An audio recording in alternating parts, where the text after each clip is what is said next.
À la lumière du bouddhisme, une série de 5 émissions de Bénédicte Niogret, dans une réalisation de Christine Berlamont. «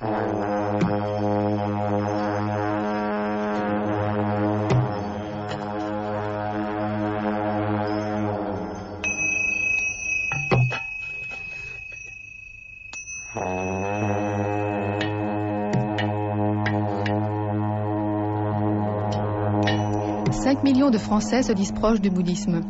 Parmi eux, 800 000 pratiquants. Le Dalai Lama est accueilli par des foules de plus en plus nombreuses et toujours attentives. Être zen est devenu un slogan publicitaire. Indéniablement, l'émergence du bouddhisme en Occident est devenue un phénomène sociologique important. Le bouddhisme, avec la diversité qui lui appartient, puisqu'il nous vient d'Inde, du Tibet, du Japon, de Chine, permet-il une approche originale de la maladie ou de la mort ? Apporte-t-il un nouvel élan à certains artistes contemporains ? Et les femmes, quelle est leur place, leur rapport, leur approche ? Cette série de 5 émissions donnera son éclairage, non de manière théorique, mais en donnant la parole aux premiers concernés, ces Français qui, chacun dans leur domaine, ont fait le choix d'orienter leur vie à la lumière du bouddhisme.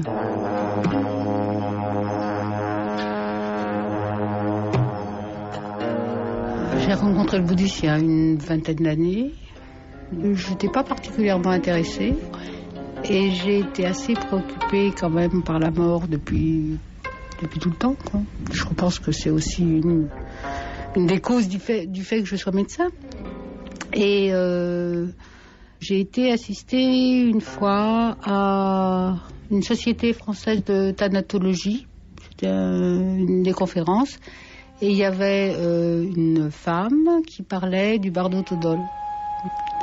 J'ai suivi quelques sessions de méditation et puis j'ai été en Allemagne écouter leur maître qui était Lama-Zopa Rinpoche. Alors là, ce fut une immersion brutale d'1 mois et j'ai été un peu bousculée. Enfin, un peu bousculée parce que, bon, dans nos traditions chrétiennes, il y a un enfer, un paradis. Et là, alors là, il y avait plein d'enfers, plein de paradis, plein de... Et puis aussi, c'était la première fois qu'on me disait que j'existais pas. Alors j'avais quand même du mal, je veux dire.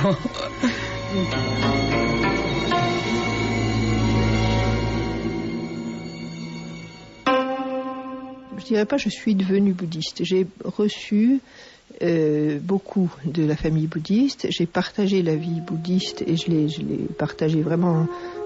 sincèrement, je suis pas devenue autre chose que ce que j'étais au départ. Donc j'ai pas été changée, mais l'enseignement bouddhiste dans lequel je suis entrée au début sans même discerner qu'il y avait cette étiquette, pour moi il n'y avait pas un problème de définition. Il y avait une réalité intérieure qui n'avait pas besoin de définition. Maître Deshimaru parlait toujours de la religion ou de la religion ou de la religion avant la religion. Et c'est un petit peu cette manière de vivre la voie bouddhiste qui m'a touchée, y compris de reconnaître le bouddhisme comme une voie et non pas comme une appartenance.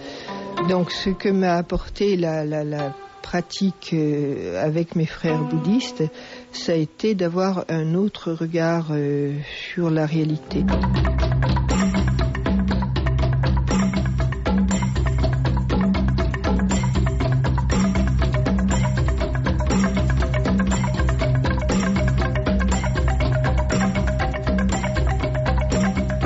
À la lumière du bouddhisme, première émission, moine ou laïc.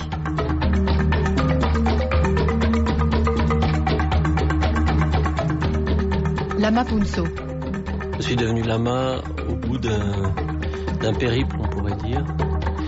Il y a une vingtaine d'années, j'ai 40 ans maintenant, il y a une vingtaine d'années, j'étais dans une situation difficile pas tellement les circonstances, mais intérieurement. J'étais étudiant en linguistique, je vivais en communauté, et puis je voyais bien comment faire, mais plus pourquoi. Et il y avait une insatisfaction de fond, et l'idée c'était d'aller dans un centre bouddhiste pendant 1 an pour y voir plus clair. Les circonstances ont fait que je me suis retrouvé en Dordogne, à Dakpo-Kagyiling, et à ce moment-là, j'ai rencontré Lama Genun Rinpoche. J'ai entendu ses enseignements. Petit à petit, J'y ai réfléchi, je les ai mis en pratique. Et en fait, de fil en aiguille, je suis devenu moine. Je suis allé en retraite de 3 ans, traditionnelle. J'ai eu l'occasion, la chance d'en faire 2. Après quoi, je suis revenu à Dakpokaduling où je suis maintenant un des responsables du centre.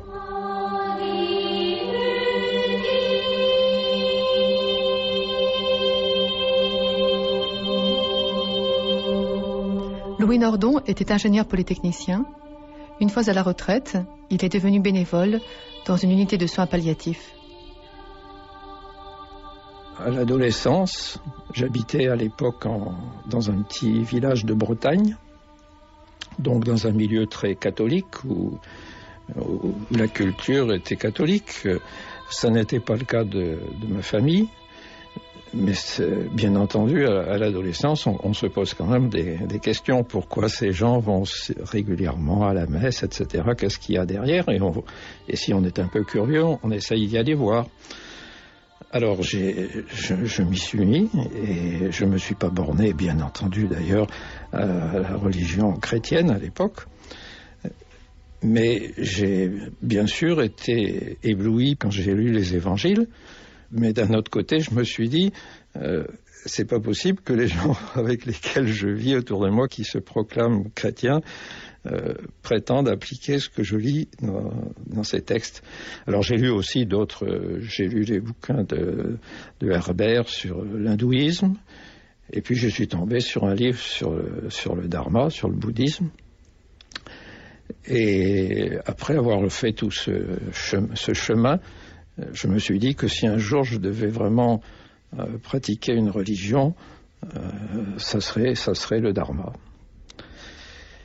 Mais en 1939 ou 40 en Bretagne, il n'était pas facile de trouver des maîtres pour enseigner le dharma, ou même des gens l'ayant pratiqué pouvant vous en parler. Donc la vie s'est passée comme ça, les études, la carrière que étant dans le pétrole, j'ai surtout faite dans des pays musulmans. Donc c'est pas là non plus que j'ai trouvé des centres du Dharma. Et puis grâce à l'invasion du Tibet par la Chine, si j'ose dire, le Dharma s'est répandu brusquement en Occident. Et un jour, j'étais en fin de ma carrière à ce moment-là, je faisais du yoga, et dans un stage de yoga, où il y avait aussi des enseignements, en même temps que la pratique des asanas, des enseignements sur la méditation dans les différentes, ou la prière dans les différentes traditions, j'ai vu arriver un Européen d'ailleurs, un Français, vêtu de la robe bordeaux, des lamas tibétains. C'était Lama Denis. Et je me suis dit, extraordinaire, je vais trouver un centre tibétain en France, mais en plus dirigé par un Français, donc un homme de ma culture, qui pourra certainement présenter les choses plus facilement qu'avec des traductions du tibétain. Et c'est comme ça que je suis allé voir si mes impressions de jeunesse se trouvaient confirmées. Et mon Dieu, j'ai trouvé effectivement que ce que j'avais lu correspondait à ce que je trouvais dans ces centres. Voilà.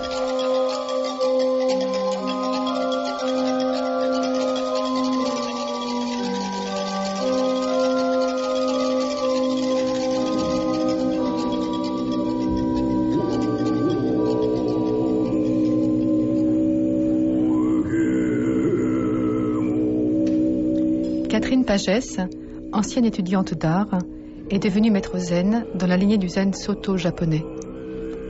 Je suis née catholique et j'ai eu une pratique catholique très intense quand j'étais enfant. Je suis d'une famille très catholique. Mon père surtout c'était très important, sa foi, et il est mort d'ailleurs en chrétien. Je dirais, sa foi a tenu le coup jusqu'au bout. Et ma mère aussi d'ailleurs, et pour moi ça a été très très important, ça a été une nourriture, je dirais, spirituelle très forte que j'ai reçue depuis toute petite.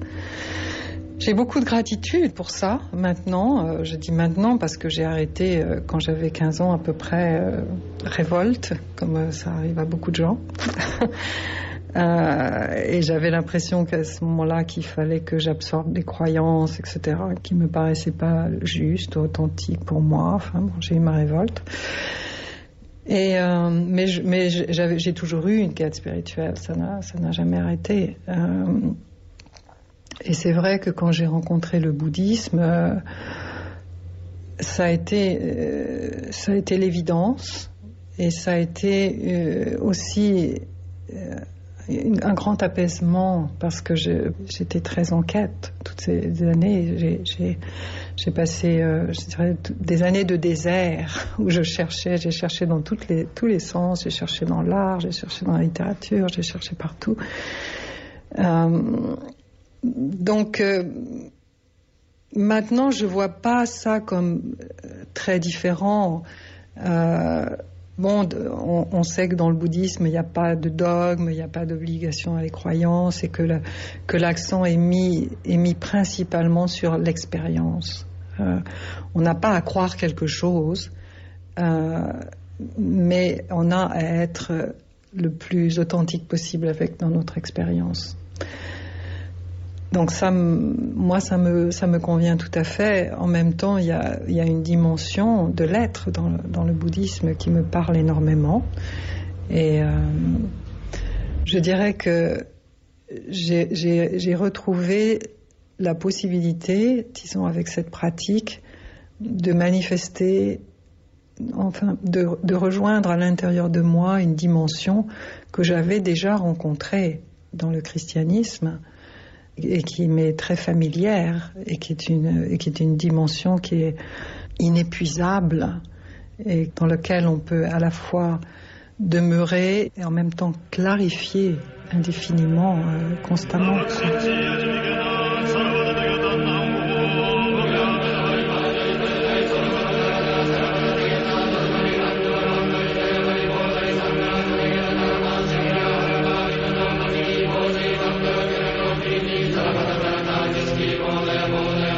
Grazina Pearl, polonaise et catholique, a suivi un maître zen d'origine coréenne. C'était en Pologne, j'avais 15 ans quand j'ai commencé de penser, j'étais à l'église et je pensais, il y a tout le monde qui prie au Dieu, qui lui demande quelque chose, et il faut qu'il y ait certaines façons d'aider Dieu, de faire quelque chose nous-mêmes. 10 ans plus tard, j'ai rencontré Maître Seung San par un livre, Sens sur le Bouddha. Je l'ai lu, j'ai tombé amoureux. Et quelques mois plus tard, j'ai rencontré Maître Seung San. Et je peux dire franchement que j'ai suivi lui et son enseignement plutôt que zen coréenne.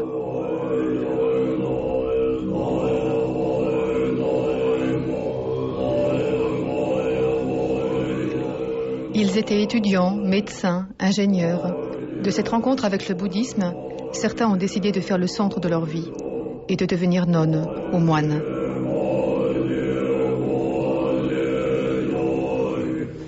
Yukai, qui s'appelait alors Daniel Biyo, était étudiant en médecine quand il a découvert le bouddhisme japonais Shingon, peu connu en France. À la fin de mes études de médecine, j'ai trouvé un livre au quartier latin qui s'appelle le Dainichi-kyo et qui parle du bouddhisme vajrayana japonais, le Shingon. Ce livre nous enseigne qu'on peut devenir Bouddha dans une vie, dans l'espace d'une seule vie. Donc j'ai voulu approfondir cette connaissance et j'ai rencontré une jeune femme japonaise qui était interprète. Et peu de temps après, nous avons ensemble, parce que c'était devenu mon ami, rencontré un grand maître à Paris, à l'espace Pierre Cardin, ce maître s'appelait Aoki Sensei. Il était trésor national vivant du Japon. Et ayant fini complètement ma médecine, ayant passé ma thèse, j'ai été vivre 9 mois au Japon. Donc, nous avons vécu là-bas dans son temple, à Kyōsei, qui est dans la banlieue de Tokyo. Et nous avons pratiqué pendant 50 jours les rituels du Shingon pour devenir moine, ce qu'on appelle le Shido-Kegyo, les 4 rituels principaux. Et puis ensuite, je suis resté encore 6 mois près de lui, où il enseignait différentes pratiques. Et j'ai rencontré un deuxième maître qui s'appelait Matsumoto Sensei, qui était un grand maître également, mais qui se trouvait du côté de Nara et qui avait un temple qu'on appelle Hōzanji, et où on priait des divinités très secrètes du Shingon. Donc j'ai été initié également à ces divinités qu'on appelle Kangiten. Donc Komyoin, le temple où nous nous trouvons actuellement, est relié à ce temple de Hōzanji qui se trouve à Nara, et puis également à tout le Shingon, puisque nous pratiquons et nous recevons des amis du Japon régulièrement. Voilà, donc j'ai fini ma médecine. Je me suis intéressé à l'origine de l'être, à qu'est-ce que c'est la pensée, qu'est-ce que c'est l'homme. J'ai voulu approfondir la connaissance de l'esprit. Je me suis intéressé au bouddhisme, j'ai découvert le Dai Nichikyo, j'ai cherché un grand maître, et je l'ai trouvé, et j'ai prié pour ça. Et puis j'en ai trouvé un deuxième, et depuis maintenant plus de 30 ans, je pratique le Shingon avec ma femme.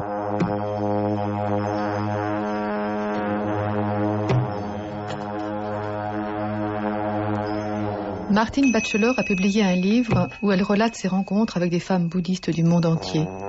Rencontres avec des femmes remarquables. De l'âge de 22 ans, en 75 jusqu'en 1985, à l'âge de 32 ans, pendant 10 ans, j'ai été une nonne zen en Corée, dans un monastère. Qu'est-ce qui vous avait conduit là? En fait, c'était un accident. C'était une erreur dans un billet d'avion. J'étais en Thaïlande et puis je comptais aller au Japon parce que j'avais plus d'argent et je voulais y travailler. Et puis j'ai pris un billet d'avion et je comptais que le billet d'avion aille de Bangkok à Osaka à Tokyo. Et sur mon billet d'avion, ils m'ont mis Séoul au lieu d'Osaka. Et puis par hasard, j'ai rencontré un moine coréen qui m'a dit qu'il y avait de la méditation en Corée. Puis je me suis dit, j'ai $100 qui me restent, je peux aller en Corée pendant un mois. Puis j'y suis restée 10 ans. C'est le hasard géographique qui vous a mené en Corée plutôt qu'au Japon, mais quand même vous cherchiez à pratiquer la méditation. Oh, tout à fait. J'étais à la recherche d'une vie spirituelle, d'une façon de méditer, et j'étais très attirée par le zen. Et en fait, j'espérais aller à Taïwan, mais les formulaires bureaucratiques étaient trop compliqués. Alors je me disais, au Japon, je travaillerai, je pourrais faire du zen aussi. Et puis j'ai atterri en Corée, qui en fait, je pense, était la meilleure place pour moi d'aller, parce que en Japon, ça aurait été trop formel, ça aurait été trop rigide. Et en Corée, je pouvais quand même m'acculturer, c'est quand même m'acclimater, parce que c'est quand même une culture très différente. Là, en Corée, vous avez trouvé un monastère qui accueillait facilement des femmes étrangères? Ça, c'est une longue histoire. Normalement, en Corée, dans un monastère, il y a des moines. Dans un couvent, il y a des nonnes. Mais en fait, il y avait un seul temple dans toute la Corée qui accueillait des étrangers. Et donc, c'est là où on m'a envoyé. Et normalement, ils n'auraient pas reçu des nonnes.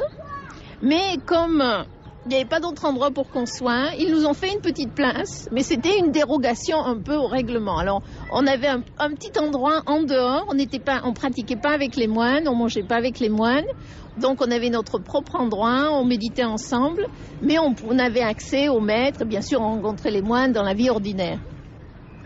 Et à quel moment avez-vous fait la démarche de devenir nonne? En fait, de nouveau, c'est un peu un accident. Parce que je suis arrivée le plus grand jour de toute l'année dans ce temple, dans ce monastère. Il y avait 200 personnes et beaucoup de laïcs, surtout et beaucoup de femmes. Et donc tout de suite, je suis allée aider à la cuisine. Alors comme je épluchais les légumes, je faisais des choses. Et puis il y avait cette laïque qui était un peu plus âgée que moi, qui avait plus de 50 ans et qui m'a fait comprendre, parce qu'on parlait pas trop la langue de chacune, mais elle m'a fait comprendre que si elle était moi, elle deviendrait nonne. Alors je me suis dit, pendant 3 jours, j'ai pensé, est-ce que c'est une bonne idée, pas une bonne idée? Puis après 3 jours, je me suis dit, pourquoi pas? Je pourrais le faire pendant 1 ou 2 ans, pourquoi pas essayer? Je pourrais faire un peu de méditation, peut-être que je pourrais aussi apprendre la calligraphie, le tai chi. Donc je me suis plus ou moins convaincue de faire ça. Puis j'ai été voir le maître et je lui ai dit, j'aimerais devenir nonne. Alors il m'a regardé un peu, bon d'accord, si tu veux, on te coupe les cheveux, tu deviens postulante pendant 6 mois et puis après tu peux recevoir les ordres. De manière temporaire ?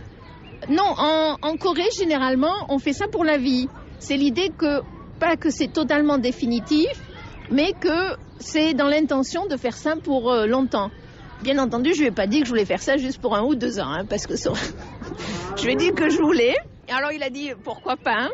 Et en fait, je suis restée 10 ans parce que c'était une vie fantastique pour faire la méditation, pour vivre dans un environnement méditatif, bouddhiste. C'était quelque chose de très spécial. Joshin Basho, vous avez commencé la pratique du zen en France, puis après vous étiez allé en Italie et enfin au Japon où vous avez été ordonné nonne ou moine, je crois comme vous préférez qu'on dise le terme plus générique. J'ai pas encore trouvé de terme satisfaisant, je dois dire. Moine, évidemment, pour une femme, c'est étrange, et nonne, c'est extrêmement connoté catholique. Hein. Donc, et monial, ça me paraît pas. Nous ne menons pas une vie cloîtrée comme les moniales, et nous pouvons diriger des cérémonies et donner des ordinations. Donc, je n'ai pas encore trouvé de terme satisfaisant. Donc nonne ou moine, disons que vous avez franchi le pas d'engager toute votre vie dans le bouddhisme. Comment avez-vous pris cette décision ? J'ai pas le sentiment d'avoir pris cette décision, mais plutôt d'avoir été prise par cette décision, si je peux dire. Je sais pas. Une fois, je me suis réveillée en me disant... quand je serai au monastère, et j'étais la première étonnée de cette décision ou de cette pensée, et il y avait plein d'éléments, moi, qui disaient mais non, c'est pas possible, je veux pas aller dans un monastère, je veux pas abandonner ici et ça, et ma maison, et la musique, et des amis, et les vêtements, et tout ça. Et pourtant, c'est une évidence. Enfin, on peut pas. Il me semble pas que le mot décision soit juste, parce que je parle de mon expérience, mais un petit peu de ce que j'ai vu d'autres personnes. On pèse pas le pour et le contre. Alors je vais aller, il y aura ci et il y aura plus ça, mais si je reste dans la maison, etc. Et voilà, c'est comme ça. C'est une évidence peut-être, mais on y vient, j'imagine, par un cheminement. Je pense pas qu'enfant, vous vous étiez dit, voilà, ce sera ainsi. Oui, bien sûr, le cheminement pour moi, ça a été la découverte de la méditation, la découverte de Zazen. C'est ça ce qui, bien sûr, jamais j'aurais imaginé, et même maintenant encore, je suis encore étonnée de ça. Jamais j'aurais imaginé passer ma vie dans un monastère. Mais c'est la méditation qui a fait le déclic et la décision que c'était ça la chose la plus importante au monde, et que c'était ça la chose à laquelle je voulais consacrer ma vie, et qu'à côté toutes les autres choses pâlissaient et semblaient pas très intéressantes. Voilà. Mais et ça, c'est la décision générale. Mais après, il y a encore tous les petits bouts qu'il faut détacher, tous les petits bouts qui sont attachés au monde, tous les petits bouts qui sont attachés à pouvoir faire ce qu'on veut, quand on veut, et au moment où on le veut. Et voilà. Mais en même temps, ça semble comme... C'est un petit peu comme quand on grandit de quitter ses poupées. Vous voyez, ça fait un petit peu mal au cœur, mais on sait qu'il y a beaucoup d'autres choses, beaucoup plus belles devant.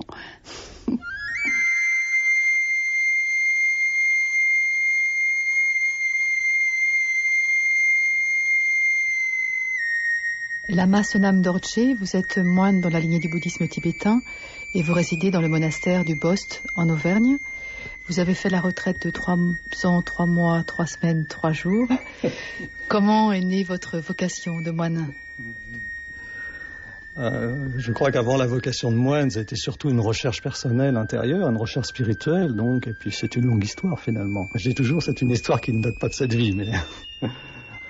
Déjà, je l'avais dans l'esprit depuis longtemps, hein, cette idée-là. Et lorsque j'étais allé en Inde, déjà, et puis même bien avant, j'avais ce souhait de le faire. Mais je pense que mon maître, Lama Gendun Rinpoche, à chaque fois me renvoyait à moi-même pour me faire comprendre que je n'étais pas encore prêt. J'avais des choses à régler avant, par rapport à moi, par rapport justement à la confusion intérieure que je pouvais vivre par rapport à la fois au monde et la vie spirituelle. J'étais tiré d'un côté, tiré de l'autre. Et...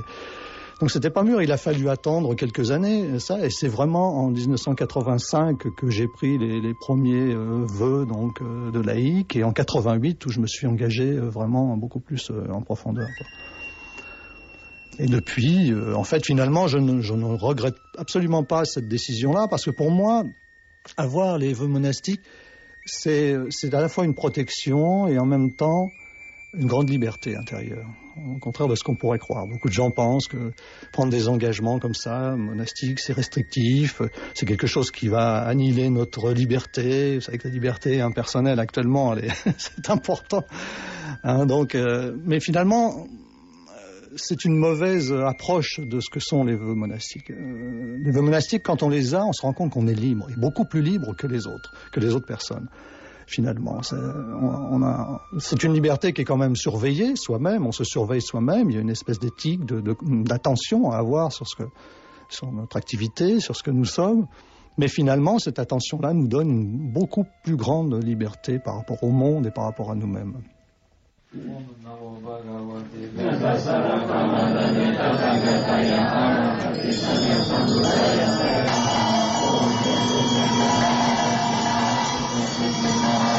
Marie-Stella Bousmar étudiait le tibétain en Langzhou. Elle est devenue la disciple de Dakpo Rinpoché. Ma toute première vocation quand j'avais 3-4 ans, c'était d'entrer dans les ordres.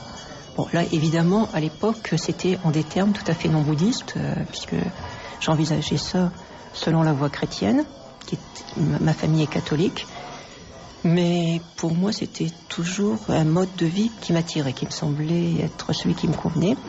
Mais mon maître, donc Dakpo Rinpoché, quand je lui en ai parlé il y a bien longtemps, dès 1974-1975, m'avait conseillé d'attendre en me disant que d'une part, il faut bien réfléchir avant de prendre un tel engagement, que d'autre part, nous sommes en Occident où il n'y a aucune infrastructure, on peut entrer dans les ordres, mais après, où résider, il n'y a pas de monastère, il y a le regard de la société qui peut être également difficile à supporter, et donc pendant de longues années, il m'a dit non, il faut réfléchir, voyez si c'est vraiment ça qui vous convient, pas d'impatience, et c'est il y a maintenant 7 ans qu'il m'a donné sa permission, donc il y a 6 ans, je suis devenue nonne. Et qu'est-ce que ça a changé pour vous, justement, alors que vous étiez déjà très inscrite dans ces traditions bouddhistes tibétaines, de passer du statut de laïque à nonne? Du point de vue genre de vie à proprement parler, ça n'a pas changé grand-chose, puisque c'était quelque chose que je souhaitais faire depuis très longtemps, et même en tant que laïque, je vivais presque à la manière d'une moniale. Mais mes relations avec les personnes extérieures, effectivement, ça change beaucoup de choses. Maintenant, je suis en habit de moniale bouddhiste. C'est quand même assez voyant, on a les cheveux rasés, et les premiers jours, j'osais à peine sortir de chez moi, j'avais peur. Et en fait, quand j'ai réussi à sortir, je me suis aperçue qu'on est très bien accueillis, et depuis, je regrette infiniment que les prêtres ne soient plus en soutane. Parce que je me suis aperçue que notamment les personnes âgées sont en demande de religieux. Et souvent, que ça soit dans la rue, dans le métro, et pourtant à Paris les gens ne parlent pas, et il y a des personnes surtout âgées qui m'abordent et qui viennent me dire je suis vieux, je vais bientôt mourir, est-ce que vous pourriez prier un peu pour moi? Ou alors quelqu'un d'autre me dit j'ai perdu une vieille dame, je me rappelle, elle m'a raconté qu'elle avait perdu son fils, que plus personne ne voulait l'écouter parce qu'on disait maintenant ça fait 10 ans, il faut tourner la page, ne nous ennuie plus avec ça, et en fait elle a besoin de parler. Alors quand les religieux sont en habit, on peut aller vers eux et leur parler. Quand les religieux sont habillés en laïcs, on ne sait plus à qui s'adresser et il n'y a plus d'oreilles attentives et ça c'est dommage.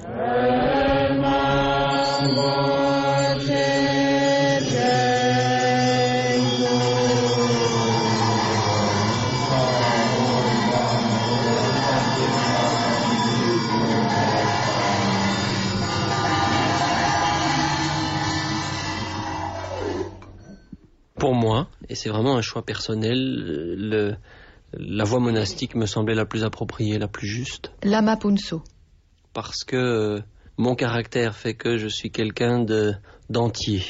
Et j'imaginais mal m'investir dans l'enseignement du Bouddha et en même temps devoir être occupé à autre chose. Une vie de couple, une vie de père ou que sais-je.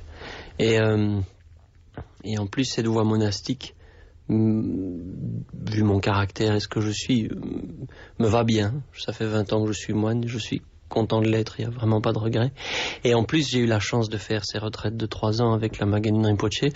C'était vraiment l'opportunité d'aller au cœur de l'enseignement du Bouddha. ce n'est pas la seule et unique voie qui permet d'aller au cœur de l'enseignement du Bouddha, les retraites de 3 ans, mais c'est un des chemins qui permet vraiment de mettre en œuvre les méthodes essentielles de la lignée à laquelle j'appartiens, la lignée Kagyu, à travers les yogas de Naropa et autres. Et donc, voilà, au bout du compte, tout ça, je l'ai fait pas pour être lama ou quelque chose comme ça, mais dans l'idée qui a mûri au fur et à mesure d'aider les autres. Vous dites que vous auriez donc pu être lama et laïque, c'est-à-dire donc comment les choses se dessinent-elles au sein du bouddhisme tibétain et notamment la tradition Kagyupa à laquelle vous appartenez?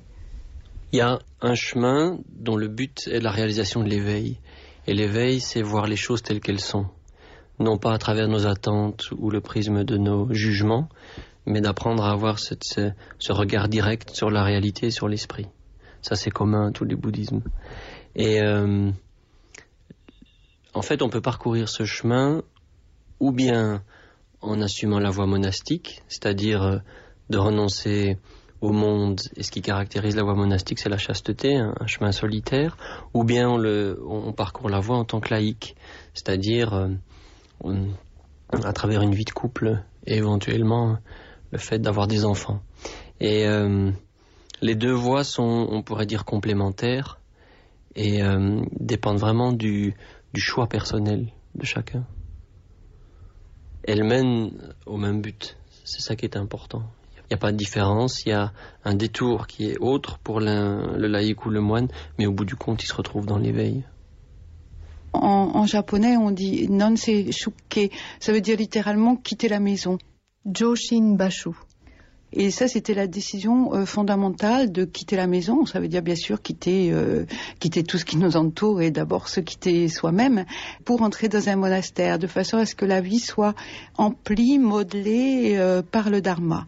C'est un choix qui n'est pas du tout hiérarchique d'être moine ou nonne ou bien d'être laïque, parce que les deux sont en interdépendance complète, comme on le voit depuis l'époque du Bouddha et comme ça existe encore au temple de mon maître et aussi à la demeure sans limite en France. Ce qui veut dire que c'est un don réciproque, voyez-vous. Les moines, les nonnes donnent le dharma aux laïcs parce que les moines, les nonnes ont consacré leur vie à ce dharma, et les laïcs en échange donnent aux religieux la possibilité de vivre à travers leurs dons de biens matériels. Donc c'est absolument complémentaire. Il n'est pas possible qu'il y ait des moines sans laïcs et vice-versa. Et ça me semble très important qu'il y ait un lignage monastique bouddhiste qui continue à exister. Mais au Japon, faire un choix de devenir moine et responsable d'un temple n'empêche pas d'avoir une vie familiale. Oui, c'est vrai pour les moines. Les moines, bon, on peut pas tellement les appeler moines d'une certaine façon, chefs de temple, on va dire peut-être, sont actuellement mariés et généralement c'est le fils aîné qui prend la succession et qui va reprendre le temple. Ce n'est pas vrai pour les nonnes. Les nonnes ont gardé et elles y tiennent beaucoup. C'est amusant parce que nous, quelquefois, moi j'ai eu tendance à voir ça comme une chose d'inégalité, que les nonnes n'aient pas le droit de se marier, qu'elles gardent une vie monastique. Et elles y tiennent énormément. Elles disent, mais nous, on veut pas devenir comme les moines qui sont plus des vrais moines maintenant, et c'est leur joie d'avoir pu garder une vie monastique réelle. Et il se trouve que personnellement, j'appartiens par mon lignage à un lignage entièrement monastique. S'il est vrai que la plupart des chefs de temple au Japon maintenant sont mariés, il y a encore quelques lignages, comme celui de mon maître et du maître de mon maître, etc., qui sont des lignages monastiques. Et pour vous, il est important de garder cette pureté de ce lignage. Pour vous, l'engagement ne peut pas être le même s'il n'y a pas cet engagement total. C'est pas une question de pureté, parce que je veux pas regarder les gens en disant « Ah, mais moi je suis plus pure que vous parce que je suis nonne et vous n'êtes pas nonne ». Je dirais que c'est presque une question très pratique. C'est que je n'aurai pas le temps. Je vois pas comment dans ma vie j'aurai le temps pour m'occuper d'un mari, d'enfants, de travail. Il me semble que tout ça prendrait du temps. Donc c'est pas du tout une question de pureté, c'est une question de pratique, de pouvoir consacrer tout son temps au dharma, à l'apprentissage du dharma et à la retransmission du dharma. Si on veut approfondir le Vajrayana, il faut savoir un certain nombre d'initiations qui sont des degrés plus ou moins secrets de pratique. Yokai. Donc pour accéder à cela, il faut faire le vœu de consacrer toute sa vie à la pratique spirituelle. C'est ce qu'on pourrait appeler prendre refuge dans le Bouddha, mais au niveau des moines, des religieux. L'homme spirituel, c'est quelqu'un qui est capable d'être inspiré par ses forces spirituelles pour aider et purifier le cœur des autres êtres, ou le karma que ces gens se font en ayant des sentiments négatifs. On est une sorte de purificateur, une sorte de canal d'amour, de force d'amour, de sagesse, de connaissance pour aider les autres, même si on ne les voit pas, même si on ne les connaît pas. On est comme une source de lumière pour aider l'humanité à évoluer. Et donc c'est une vision globale. Chacun à un certain niveau a raison, à un certain niveau de connaissance. Tous les points de vue peuvent se compléter. C'est une vision très très large de la vie. Sonam Dorji. L'activité dans le bouddhisme ne se cantonne pas uniquement aux gens qui ont des vœux monastiques. Je crois qu'il y a des personnes laïques qui ont fait des retraites de 3 ans aussi et qui ont une grande activité donc dans le bouddhisme. Mais prendre des vœux monastiques, c'est un choix de vie personnel finalement. Ça veut dire consacrer son temps uniquement au service des autres. On est dégagé de toute autre obligation familiale, obligation de travailler pour gagner de l'argent, pour pouvoir avoir un logement, etc., pour vivre la vie que chacun vit de manière ordinaire. On est dégagé de tout cela, on a abandonné tout ce qui était superflu, inutile autour de soi, pour pouvoir se consacrer, corps, parole et esprit, uniquement au service des autres. Et ça, c'est vraiment ce qui a fait que je me suis engagé aussi dans cette voie-là. C'est de pouvoir être totalement libre, parce que finalement, j'ai connu aussi l'autre aspect du monde. J'ai même été marié, j'ai eu des enfants, je suis grand-père d'ailleurs, maintenant 2 fois. Donc j'ai connu tout cet aspect-là, cet aspect de difficulté de vivre dans le monde, de pouvoir avoir une reconnaissance sociale, de pouvoir avoir un statut, de pouvoir avoir un travail, etc. Et donc je sais comment ça fonctionne. Et c'est ce qui fait qu'en fait mon engagement, lorsque je l'ai pris, eh bien, il était en connaissance de cause. Et c'était vraiment pas une idée comme ça, un peu sentimentale ou romantique qu'on pourrait avoir à un moment donné de sa vie. Non, c'était le fruit, finalement, de tout un cheminement, de tout un tas d'expériences. Et ces expériences m'ont amené là, donc, à cet engagement-là.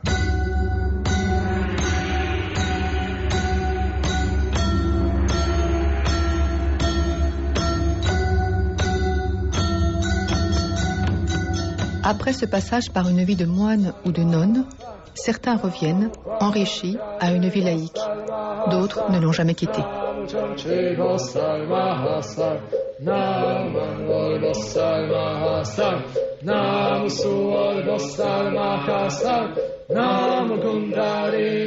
Grazina Pearl. J'encourage les gens, si on a cette idée, si on est très sérieux de devenir moine ou non, ça peut être quelque chose de très spécial.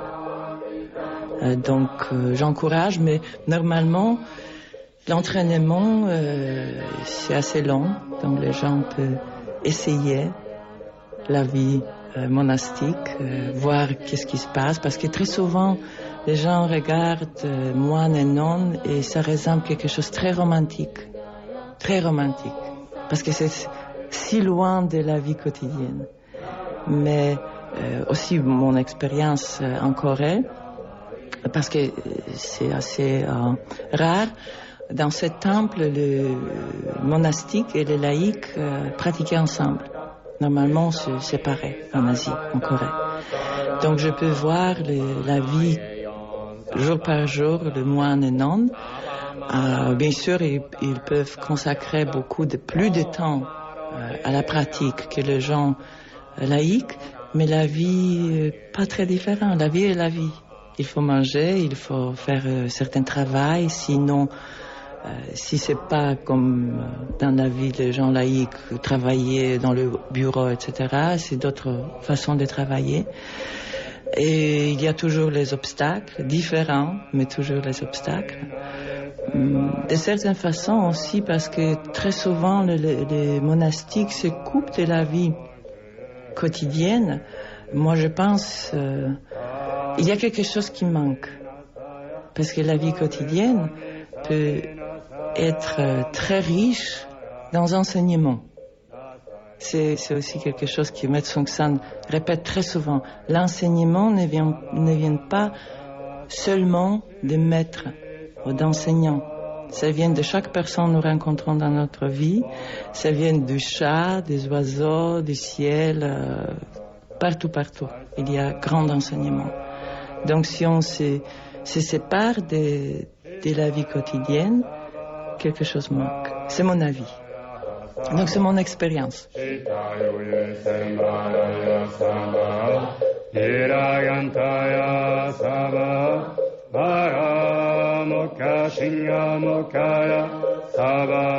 fait, je considère ma vie de nonne comme un apprentissage. Pendant 10 ans, j'ai fait un apprentissage sérieux de méditation, d'éthique, de sagesse.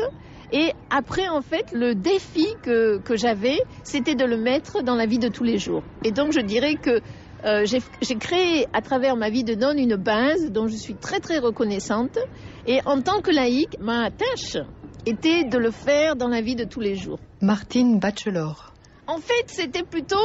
j'ai arrêté d'être nonne plutôt parce que mon mari voulait arrêter d'être moine et voulait qu'on se marie. Donc, c'était plutôt pour ça. Parce que j'avais rien contre le fait d'être nonne. Mais je ne sais pas si j'étais restée nonne, si je serais rapidement revenue en Occident comme ça. C'était plutôt par l'influence de mon mari, qui lui avait été moine en Occident. Et il m'a dit qu'il ne se sentait pas totalement bien d'avoir ce rôle, d'avoir ses habits, de représenter une tradition. Il trouvait que ça faussait un peu les relations. Alors c'est pour ça qu'il voulait redevenir laïque. Et comme on voulait se marier de toute façon, donc on devait arrêter de toute façon. Et donc c'était plutôt à cause de ça. Et en même temps, quand je suis redevenue laïque, c'était un grand défi. Parce qu'on n'est pas protégé par le rôle, on n'est pas protégé par la tradition. Et donc c'était pendant 6 mois un peu turbulent, mais après c'était très intéressant. C'était très fascinant parce qu'en fait on travaille sur... Il y a beaucoup plus de choix à faire, il y a beaucoup plus de choses à travailler. Dans le monastère, c'est très profond, mais c'est quand même, les circonstances sont assez restreintes. Tandis que en tant que laïque, on travaille sur un champ très vaste. J'ai été ordonnée nonne il y a très longtemps, mais maintenant je me vis vraiment comme quelqu'un de laïque qui a une pratique spirituelle. Enfin, je sais même pas dire que j'ai une pratique, c'est un peu bizarre. Je dirais que ma pratique, c'est ma vie, c'est indissociable. Catherine Pagès. Je voulais être parmi les gens qui avaient des vies normales, entre guillemets.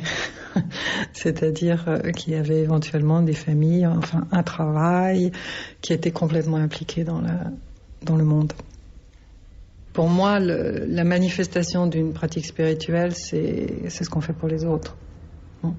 Donc j'encourage toute forme d'implication dans une activité sociale, que ce soit les SDF, que ce soit l'accompagnement des mourants, que ce soit beaucoup, il y a un grand éventail, quoi.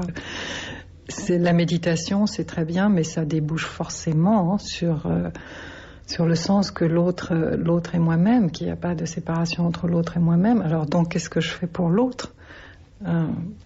Voilà, c'est là où la pierre d'achoppement de la méditation. Alors, on peut dire que ce qu'amène principalement une retraite de 3 ans, c'est le fait de ne pas avoir aucun échappatoire quant à la confrontation à soi-même. Lama Trinley.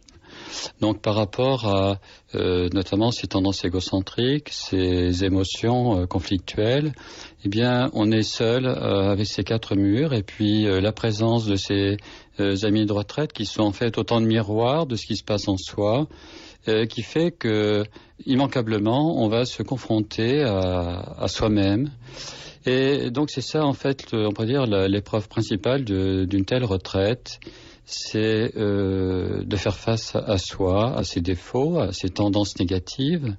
Ce qui fait que lorsque on me demandait si c'était difficile de retourner, on peut dire dans le monde parmi tous ses semblables, la réponse que je proposais, c'était que lorsqu'on s'est confronté à la jungle de ses propres émotions, le monde extérieur n'est pas plus difficile que cette propre réalité personnelle.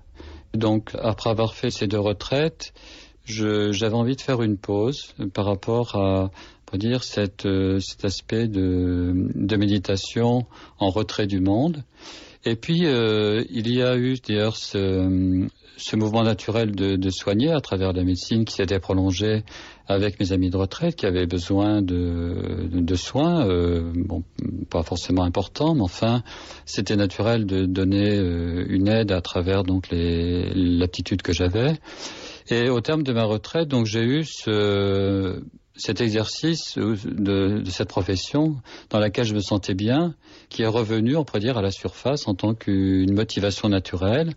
Et donc j'ai demandé à mon maître spirituel ce qu'il pensait de reprendre mon activité, en ayant le souhait également de pouvoir la mettre au service des gens résidant dans le monastère, c'est-à-dire avec le souhait de rester à proximité. Il m'a dit que c'était une bonne décision et que j'avais tout à fait son accord pour reprendre cette activité médicale. Et donc voilà, c'est ce que j'ai fait après avoir remis sur pied un lieu pour soigner.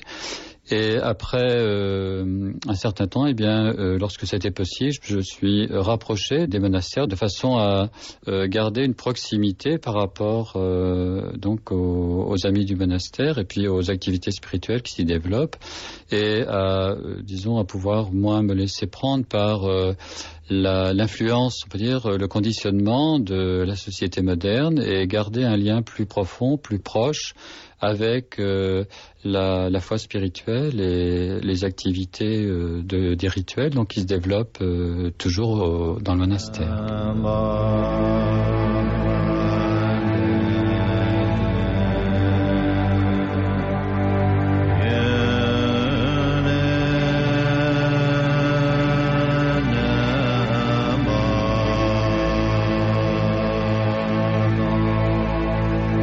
Eveline Holzapfel est médecin pédiatre et chrétienne. Elle a commencé à pratiquer la méditation zen, notamment avec Taizan Deshimaru. Ce qu'a fait Maître Deshimaru pour les Européens, l'appel qu'il proposait, qu'il lançait à devenir moine ou monial, c'était quelque chose qui était inséré dans la vie quotidienne telle qu'elle, c'est-à-dire que ce n'était pas une forme de vie coupée de la vie, c'était au contraire trouver cette forme de vie monastique, mais au sens de présence à la pratique et à la vie intérieure et à la vie de la communauté, mais non dissociée de la vie quotidienne, ce qui fait que tous ceux qui ont été ordonnés moines ou non-zen sont des gens qui vivent dans la vie, qui ont des professions, qui ont des familles, c'est pas du tout une situation séparée du monde comme dans la plupart, pas toutes, mais la plupart des formes monastiques chrétiennes. Donc ça correspondait à un engagement qui n'était pas formalisé formalisé dans une cérémonie d'engagement, mais qui n'était pas formalisé avec telle et telle chose performance à réaliser. C'est-à-dire que ça correspond à un engagement d'orienter sa vie dans la pratique. Et à part ça, en quantité, en temps et heure, chacun est forcément libre, et parce que livré à sa réalité et avec la charge de la vivre selon les périodes, sous telle ou telle forme.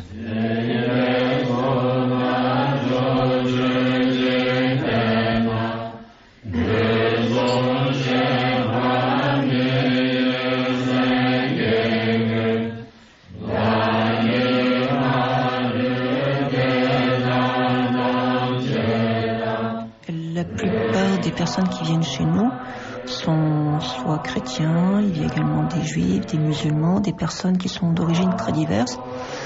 Et l'intérêt du bouddhisme, il y a toujours cette grande question, est-ce une religion, est-ce une philosophie? On pourrait dire ça tient des deux et ça n'est ni l'un ni l'autre. Marie-Stella Bousmar. Au fond, chacun peut également y trouver ce qu'il recherche et ce dont il a besoin. On peut très bien considérer cela comme une religion. On peut également le prendre comme une philosophie, voire comme un art de vivre, puisque au fond, c'est avant tout une méthode d'épanouissement de soi-même. Le but, c'est d'arriver à mieux se connaître soi-même, pour pouvoir ensuite mieux comprendre les autres. Donc, arriver également à avoir des relations meilleures et plus faciles avec l'entourage, que ce soit avec la famille, les collègues ou d'autres, ou les amis. Et alors pour cela, il y a un certain nombre de moyens. Évidemment, il y a la méditation dont on parle souvent, mais la méditation, c'est avant tout un travail analytique d'arriver à mieux évaluer les situations, mieux se positionner par rapport à un certain événement pour pouvoir avoir une meilleure réaction. Donc ce sont là effectivement les techniques que l'on vient chercher et qui ne requièrent en rien d'être bouddhiste. Avant, j'étais très politisée et je voulais changer le monde. Martine Bachelor. Jusqu'à ce que je lise un livre de Bouddha où il disait « Avant de changer les autres, il faut peut-être se changer soi-même ». Et je me suis dit « Ah, ça c'est peut-être une idée ». Et alors, j'ai décidé de faire la méditation. Et l'idée, c'était dans un sens de transformer mon intérieur, mes émotions perturbantes surtout, l'égoïsme, la jalousie, la colère et tout ça, parce que je voyais que je n'avais pas de contrôle là-dessus. Et en fait, à travers la méditation, j'ai appris à créer de l'espace autour de ce qui apparaissait dans moi-même, dans mon organisme, quand je rencontrais le monde. Et aussi, j'ai appris une technique de méditation qui apporte un questionnement dans la vie de tous les jours qui est très créatif. Le pratique méditatif était pour moi une découverte et une joie. Amy. C'était vraiment juste m'asseoir sur un coussin pendant une demi-heure, c'était la merveille. Donc c'est ça qui m'a attirée tout de suite. Et je ne sais pas si ça m'a apporté quelque chose. Disons que moi-même, je suis plus moi-même à travers cette pratique. Je suis plus une mère, je suis plus écrivain, je suis plus femme, je suis plus être humain, dans le sens que ça me permet d'être vraiment ce que je suis. Je n'ai plus toutes ces... Enfin, c'est pas fini, hein, mais j'ai moins, disons, toutes ces idées préconçues de qui je dois être, comment je dois être, quel genre de mère je dois être, quel genre de femme je dois être. Non, je dois être juste ce que je suis. Ma question, qui suis-je? La réponse n'est pas ailleurs, c'est dans ce que je suis. Et cette pratique m'aide à ça, à pratiquer ma vie, à vraiment être moi-même.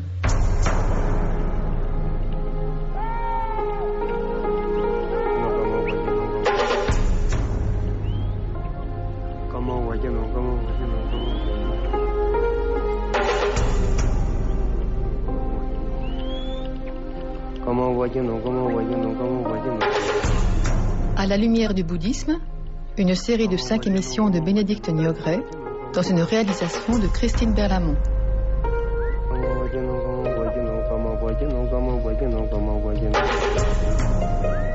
Première émission, moine ou laïque.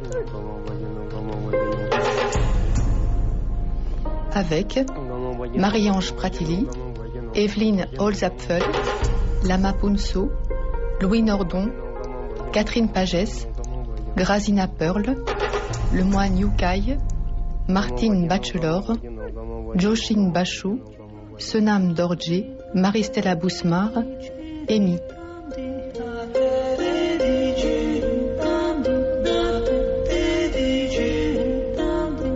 Mixage, Guy Senot, Jean-Michel Després.